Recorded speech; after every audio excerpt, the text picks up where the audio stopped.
Hey everyone, how's it going? It's Aki again, back with another Clash of Clans video, and this time we're going back into Root Riders, but with the new RC dive created by Navi. They've been destroying with it in hard mode, but I wanted to do it with Root Riders. They do it with mostly dragons, and there's no queen in this army, which is just crazy to think about.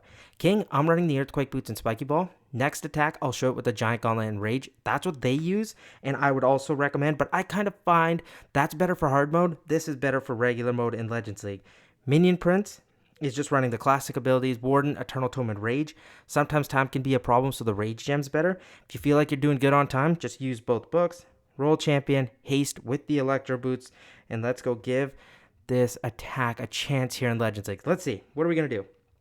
So to set the best possible funnel, what you want is your Royal Champion to go in towards the core of the base. And to set that funnel, you use your Blimp and then your King at the opposite side. So if I want my Royal Champion to head in towards this core area near the CC, all this, like the fast attack, multi-gear tower in towards there, we're going to get that done. So I'm going to land a Blimp in towards the Monolith. That'll be great there. And then I might rage it up, but I feel like we don't really need a rage. You know what? Why not? Let's have a rage for fun and see what I can do. And then at the opposite side, we're going to use a couple super barbs to set a funnel. And then my King should head in towards the direction I wanted. Okay, the Yeti Bomb did its stuff. I don't want to pop a King ability straight away, but he is going to focus on the enemy Queen. See if that Super Barb can help. And then as that's all going down, I'm going to get my Royal Champion in. It is a little multitasking, but you know what? It's not too bad. Next invisibility for the Royal Champion. She needs to stay safe. King ability like this. Royal Champion is invis again. Now she should run in towards here. I'm going to have to use an invis on her. She's safe though. We should get one more round out of the Spirit Box. If I did this correctly, yes I did. There we go. Now I'm not going to do that again because I know there's just so much damage that it's not really worth my Royal Champion going down. So let's see. Invis there. Royal Champion should move towards the Town Hall, but I kind of wanted her to stay in the core of the base. So this is not the greatest amount of pathing I'm getting from them for the Royal Champion, but you know what? It is what it is. If she can even get this Town Hall, that'd be pretty cool. So let's get these invisibilities in. I'm going to pop the Royal Champion ability now. She'll snipe through this with this one last invisibility. Even if that Ice Golem popped over, that's all good. Let's see, get this done. See which direction she takes. One last invisibility. Ooh, I kind of messed up the pathing of that. All good. Now we're going to rush in towards this, and I'm going to build up a big funnel from the opposite side. So we're going to get our Valkyries, Warden. Let's get these healers in, Loons in, and then I can get my Minion Prince to also start helping, and then we can frost the back side of the base when we need it. Get a couple archers here for cleanup.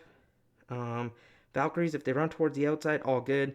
We have a lot of damage. The only thing I got to worry about is maybe time, but I think we did a pretty good job here. I'm going to use the Minion Prince ability in a second once it starts, because I know it's going to go defense to defense. When's the Warden ability the best time? I think once this Rage Tower becomes active, so we'll boom, pop the Warden ability right now. There we go. As the Minion Prince is just going to hammer this core. Watch this. I can use this invisibility actually on him because I want him to stay up. He's the most important thing for this attack because if he goes down, you run into some problems. But now that the Henchman Puppet ran out in front and tanked, we did great. Valkyries are still on the outside. We got a bunch of Root Riders. My Minion Prince is still there. But sadly, the only thing that kind of scares me right now is time. If we can get a decent split here, I think we still should be okay. There's 15 or so seconds. Let's see. Can we get this 3-star? That's the plan. Minion Prince trying to do his best. 10 seconds left. I could get a super wall breaker to distract. King, please don't. Oh my gosh, I think we're going to get it done. Oh my gosh. Okay, good thing we have the Rage Gem on. Wow, that was close. But we got the 3-star. That's the most important thing. We'll try to speed it up, but my oh my was that one ever scary. I'll see you in the next one. But honestly, really, really solid first attack.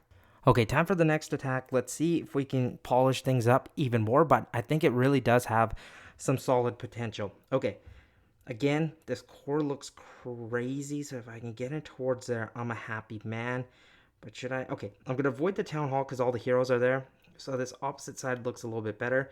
We can land the Blimp either in towards this Archer Tower Expo, or the opposite side, doesn't matter because it's symmetrical, so I'm going to try angling in this balloon here to tank for as long as possible.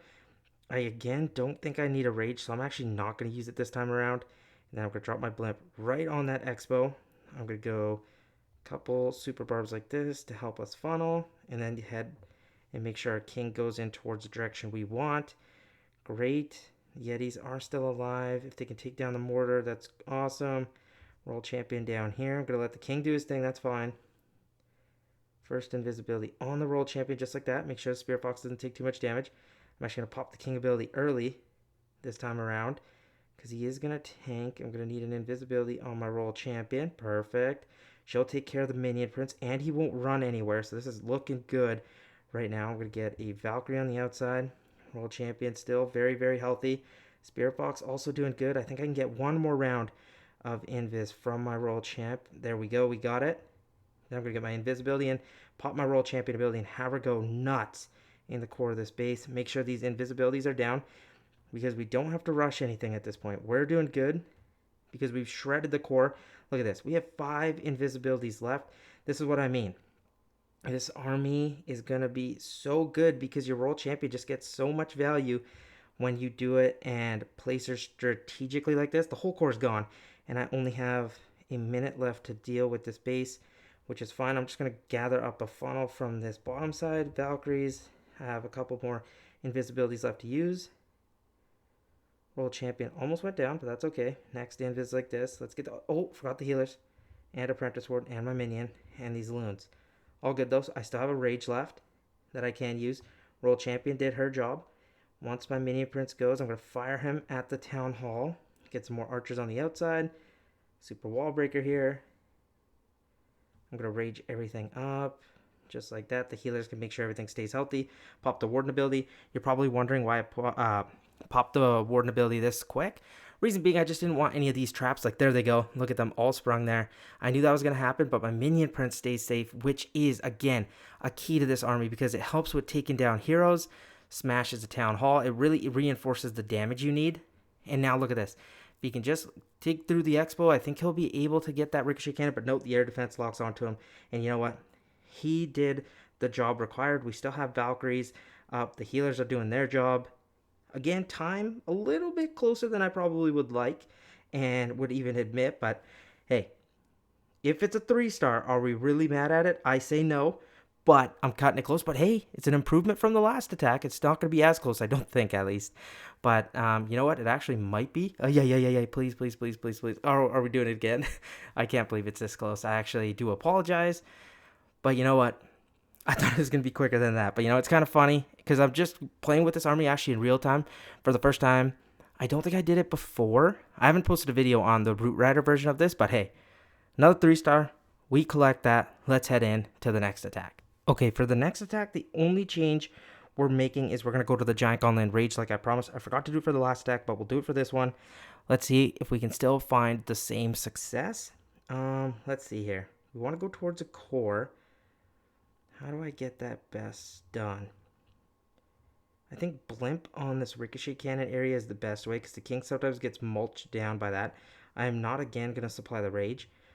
A couple super barbs at the start again, and then just get my king in right away. I think last time I took too much time getting all that ready. Oh man, I had that blimp land way too far. That's a little bit bad on my part because now I lured out the CC, which is... not something I actually wanted. So let's go king ability, super wall breaker. He'll deal with the CC. World champion will actually just run from this core area. It's fine. A little bit of a mistake there, and I do blame myself obviously for that, but I still think we can recover. The king with the giant gauntlet is so tanky, and you never really have to struggle. That invis, I don't know how I timed that, but I think it's okay. We still should be able to get my world champion in the core of the base. I'm going to pop her ability, as she's going to go invis soon again. This should allow for us to get her towards the core of the base. Look at this. There she goes. We got our job done. We're going to get another round of invis from my Spirit Fox. And then I'm going to use one invis right in the core. And look at that. She's still at half health. I might even get one more round, which is just insane to think about. Guys, oh my gosh, we have 8 invisibilities left over. The Spirit Fox is now going to go down, and I'm not going to rely on it anymore to get us more value. What I'm actually going to do is rage up my World Champion. This I do not recommend you to do most of the times, but because I have so many invisibilities and my World Champion is steer clear of damage, oh, that's why you don't do that, because she ran away from what I thought. That rage was actually not worth it now because of that little mistake, but we still have so many invisibilities. I'm going to start with some Valkyries because running a little bit low on time here. I'm going to go Root Riders, get them in. World Champion, another invisibility. Healers, Valks, Apprentice Warden, Minion.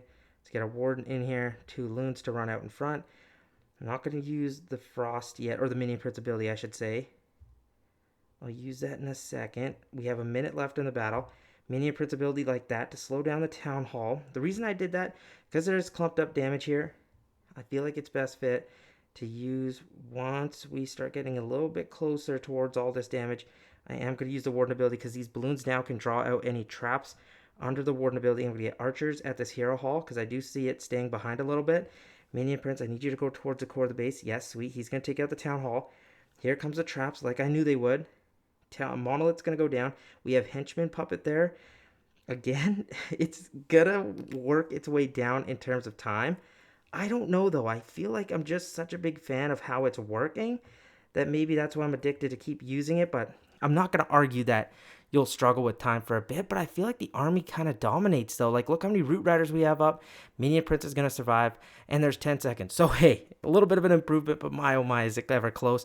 But it's only close on time. I think in overall strength, it's crazy, crazy good. But I'll see you in the next attack. And look, King, this time around, we use the Earthquake Boots and the Giant Gauntlet and Rage. Next one, we're going to go back to the Earthquake Boots and Spiky Ball, and that'll probably be the last attack of the video. Okay, for the last attack, I thought I would still bring in the Giant Gauntlet and Rage, but I would show this attack off in hard mode. The new hard mode is ridiculously tough, guys. I'm not joking. Try it out, and it will improve your attacks 1,000-fold because it's just so strong. Like, all the defenses do, 20% more? It's so tough, but what do I do? And look, this strategy is still going to work for you. You have to be quick in hard mode because not every attack goes smoothly. But I'm going to blimp out this multi-archer tower section with the Expo. Remember, you are setting up a funnel to get your royal champion in towards the core of the base. Doesn't matter which way you do it. For example, this base has these little islands. Here, the top side, this left-hand side, and this bottom side. You can go from any side you want. You just want to make sure that your royal champion paths towards the town hall. So if I land this blimp in here, I am going to provide the rage because these defenses do so much additional damage. That rage really helps. Now, we're going to let them clear that up. I'm going to get Super Barbs to funnel this 9 o'clock side and get my king in towards there. The reason for this is for my king to take care of these defenses, hopefully lure out the CC. As that's going on, I'm going to start with my royal champion down here. Yes, it is quick, but the reason for this is because it's hard mode, you have to take things a little bit more serious. In other plays of defense, you can, in legend mode, for example, you can go a little bit easy. But look, the royal champion, there wasn't too much damage nearby, so I was just like, we're not going to waste that invis. Now I see the multi-archer tower lock on a Spirit Fox. I was like, you know what? I need it. Pop the king ability. This is what I mean. In hard mode, the Giant Gauntlet and Rage provides you a little bit more value than, say, for example, the Earthquake Boots and Spiky Ball. Here comes out the CC, so this was a beautiful attack, as in the plan went exactly how I intended it for it to go. Now the royal champion has 9 invisibilities left over, and 35% of the base is already cleared. Here I know my royal champion is going to get lost in the sauce. Watch this. It's going to run all across the base. I need these invisibilities. That's when the town hall shoots ricochet cannons, ricochet cannons. That's way too much damage. And then they also have the fast acting merge defense. That's way too much. Then my royal champion pops her ability and starts shredding the core. Invisibility's down a little bit faster than you normally would when you're on the outside of the base. My Spirit Fox, yes, is still alive, but I can't rely on it because it's so low. If you look at it, it's pretty much down. Now, focusing on the royal champion, going to let it do its thing. And I'm going to start with my Root Riders while still my royal champion is alive. The reason for this is because, again, you have to be a little bit more quick and precise with your troop placements at hardware. You can't really make the mistakes. I'm going to use an early warden ability. I don't know how I felt about it, but the reason I did it was because Ricochet Cannon, Expo, Queen, and Scattershot are all there. My Minion Prince sadly got locked onto wards by the enemy Minion Prince and kind of got roasted. But remember, your heroes do less damage in hard mode too, so it's to be expected that you're not going to really get it as dominatingly as you would in Legends League. But watch, Minion Prince ability now to just swamp the backside of the base. We are good. I've got the cleanup down here. I got a Valkyrie, 2 Valkyries actually, Wizards, Archers at the top left corner, and then the Minion Prince still up. We have balloons. Another Valkyrie joins up to clean up. The Root Riders all still stay safe. Look at this. We're going to speed through here because there's only like a little bit left. All my Root Riders survive. Got the cleanup needed. But guys, it works in hard mode. It works in Legends League. You can watch Clash with Eric's videos. Navi shows it off really, really well. I hope you enjoyed the video. Thank you so much for watching. I'll see you in the next one. Peace out.